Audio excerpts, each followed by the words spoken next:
एक दिन मदरसे की क्लास में सब बच्चे गोल घेरा बनाकर बैठे थे। उस्तानी जी ने मुस्कुराकर पूछा, बच्चों, आज मैं तुम्हें एक बहुत प्यारी कहानी सुनाऊं। मोहित खुश होकर बोला, हाय उस्तानी जी। महनूर भी मुस्कुराकर बोली, हमें कहानियां बहुत पसंद है। उस्तानी जी ने धीरे से कहा, आज की कहानी हजरत ईसा अलैहिस्सलाम के एक सुंदर वाक़ये के बारे में है।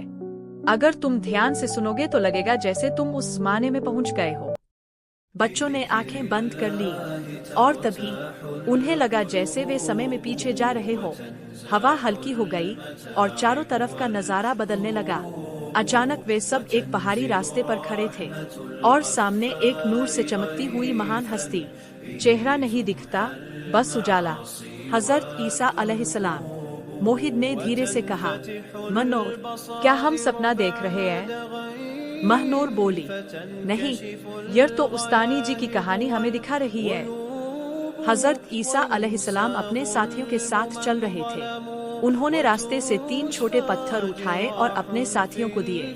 उन्होंने फरमाया, इन पत्थरों में एक निशानी है, इन्हें दबाकर देखो। साथियों ने पत्थर दबाए और अंदर से सोना, चांदी और एक चमकता हुआ मोती निकला।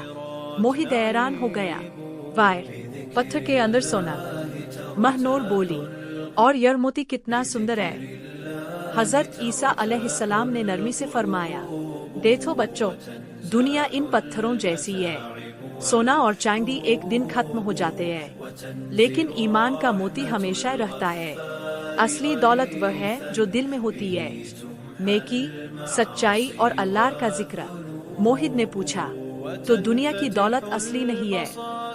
एक आवाज आई, नहीं बच्चे, असली दौलत ईमान है। अचानक हवा चलने लगी, दृश्य धुंधला हुआ और सब बच्चे वापस क्लास में आ गए। उस्तानी जी मुस्कुरा रही थी, बच्चों, कैसा लगा यह प्यारा वाकया?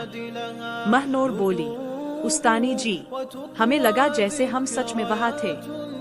मोहित बोला, और मुझे समझ आ गया, दुनिया का सोना एक दिन खत्म हो जाएगा, लेकिन ईमान का मोती हमेशा रहेगा। उस्तानी जी ने कहा, शाबाश बच्चों, मुसलमान वही है जो ईमान, नेकी और अल्लाह की रजा को सबसे ज्यादा अहमियत दे। बच्चे खुशी से बोले, हम ईमान के मोती को अपना खजाना बनाएंगे। दुनिया की दौलत थोड़ी देर की है, असली दौलत ईमान, नेकी और अल्लाह की रजा है। जिसके दिल में ईमान का नूर हो, वही सबसे अमीर है।